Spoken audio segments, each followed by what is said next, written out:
मैं मांग करता हूं कि राजस्थान के बेरोजगार युवाओं के हक की रक्षा करे सदन। ये आपसे मांग करता हूं, गरीब मजदूर और जो किराएदार है उसके हक की रक्षा करे सदन।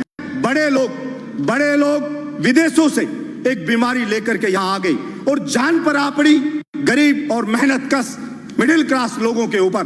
तरह तरह की बात होती है, आदेश जारी होते हैं। डिजास्टर मैनेजमेंट के तहत केंद्र सरकार ने एक आदेश जारी किया। हमारे माननीय प्रधानमंत्री जी ने कहा कि गरीब लोग, जो मजदूर लोग हैं, जो फैक्ट्री में काम करते हैं, उनको लॉकडाउन के वक्त का पूरा वेतन फैक्ट्री के मालिक देंगे। लेकिन एक भी गरीब को, हिंदुस्तान को, अगर सच्चाई आप जानना चाहते हैं तो आपने बोला, और स्टेट गवर्नमेंट ने भी, मैं कोई पक्ष नहीं लूंगा, अगर गलती स्टेट गवर्नमेंट की होगी तो निश्चित रूप से छाती ठोक के विरोध भी करके मैं बोलूंगा कि यह चीज गलत है। हिंदुस्तान की सभी स्टेट गवर्नमेंट ने आदेश जारी कर दिया, डायरेक्शन जारी कर दिए कि हां सबको लॉकडाउन के वक्त का वेतन दिया जाएगा, लेकिन एक को भी नहीं मिला, एक भी आदमी को। इसलिए मैं मांग करता हूं इस सदन के अंदर कि आप कोई बिल लेके आए और आप बिल्कुल इस चीज के लिए स्ट्रिक्टली उसको जारी करवाएं। केवल बोलने से सस्ती लोकप्रियता हासिल करके पीछा नहीं छूटेगा। आप उस गरीब को उसका हक दिलाएं, उसको जो उसकी नौकरी छूट गई, निकाला जा रहा है, उसका वेतन नहीं मिल रहा है, उसको दिलाएं। स्कूल लगी नहीं एक दिन भी, मैंने कभी नहीं सुना कि ऐसा हो सकता है एक दिन बच्चा स्कूल में नहीं गया, कोई टीचर ने उसको पढ़ाया नहीं है। गरीब मजदूर है, महंगी महंगी फीस है, उसके घर पे रोज कॉल आ रहे हैं और आप ऑनलाइन क्लास चालू कर दी तो उसको बेइज्जत किया जाता है। उस गरीब मजदूर के बच्चे को, फलाना लड़के आपकी फीस जमा नहीं हुई है, आपके पेरेंट्स को बोलिए फीस जमा कराएं। मैं कहना चाहता हूं इस सदन के अंदर एक भी व्यक्ति ने इस बात पर चर्चा नहीं की अब भाई इस गरीब की स्कूल की फीस कैसे माफ होगी। और सुप्रीम कोर्ट में गए, अभिभावक गए, तो सुप्रीम कोर्ट ने कहा हर स्टेट के अलग अलग चीजें प्रॉब्लम है, अलग अलग स्थिति, आप हाई कोर्ट में जाइए, वहां की गवर्नमेंट से बात करिए। लेकिन मैं कहना चाहता हूं, आपने बोल दिया एक बार, बोलने से नहीं होगा। मेरे बहरोड में बुला के सारे स्कूल मालिकों को कहा कि बलजीत यादव जिंदा है तब तक यहां पे कोई किसी की फीस नहीं ले सकता। गरीब मजदूर की मेरी छाती पे चढ़ के फीस ले सकते हो, उसके लिए मुझे चाहे अरेस्ट कर लेना, चाहे कह देना ये कानून को नहीं मान रहा है, लेकिन कानून या तो बनाइए और नहीं बनाएंगे तो निश्चित रूप से अन्याय नहीं होने देंगे। हम लड़ेंगे और जनता की डिमांड होती है वैसे ही कानून बनते हैं, बिगड़ते हैं, बनाए जाते हैं नहीं। इसलिए सरकार में मांग करता हूं कि ये कानून बिल लेके आए और उसको कहे। और अभी कई स्टेट ने किया, यूपी ने स्टेट ने किया, नहीं माना तो यूपी स्टेट ने एक बिल वो लेकर के आई, ऑर्डिनेंस जारी करवाया, self finance independent school act 2020।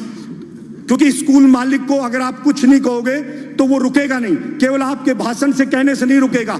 आपको कोई भी ऑर्डिनेंस से लेकर के आइए, जारी करिए, कोई एक्ट बनाइए तो आप कह सकते हो। ये कतई भी व्यवहारिक नहीं है कि एक दिन भी कोई स्कूल बच्चा गया नहीं और उससे फीस ली जाएगी। मकान किराया, सभापति महोदय, गरीब का, किसान का बेटा यहाँ कोचिंग करता, तैयारी करता है, वो बेचारा कॉलेज यूनिवर्सिटी में पढ़ता है, किराए पे मकान लेके रहता है। आपने लॉकडाउन कर दिया, वो अपने घर पे अटक गया, उसका सामान पड़ा है यहाँ पे मकान मालिक के पास। मकान मालिक कह रहा है कि मुझे किराया चाहिए लॉकडाउन के वक्त का भी। वो कैसे किराया दे? वो किसान, उस बेचारे के कमाई बंद, फसल उसकी उजड़ गई, मजदूर की फैक्ट्री में नौकरी छूट गई, सब कुछ बर्बाद हो गया उसका। और फिर उससे कह रहा बिजली का बिल आ रहा है, वो बिजली का बिल माफ करना चाहिए उसका। और वो मकान किराया, आप अगर कोई वास्तव में नीडी है, वास्तव में कोई गरीब है मकान मालिक कि उसके सब कुछ उसी पे चलता है, तो सरकार सर्वे करवाए और केंद्र सरकार और स्टेट गवर्नमेंट मिलकर के वो मकान किराया दे। कोई बहुत ज्यादा किराया नहीं है। आप सैनिटाइजर छिड़का रहे हो, सब बातें करें, सैनिटाइजर छिड़को, कुछ नहीं होना। सैनिटाइजर पानी छिड़केंगे, खा जाएंगे लोग बाग।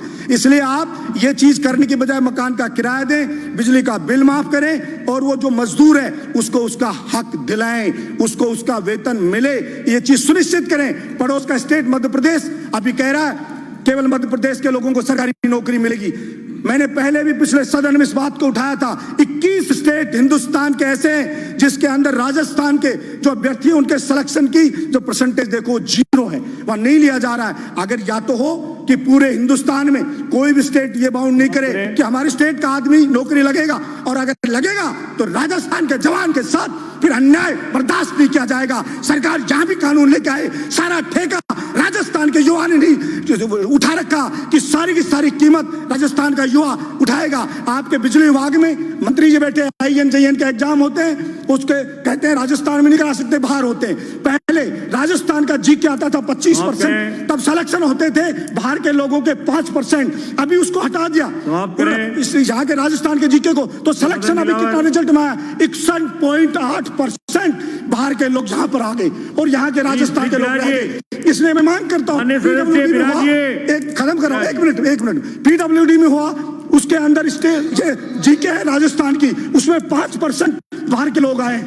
मांग करता हूं कि राजस्थान के बेरोजगार युवाओं के हक की रक्षा करे सदन, ये आपसे मांग करता हूं। गरीब मजदूर और जो किराएदार है उसके हक की रक्षा करे सदन, ये मैं मांग करता हूं और इसके ऊपर बिल लाया जाना चाहिए, ये मैं मांग करता हूं। धन्यवाद सभापति महोदय।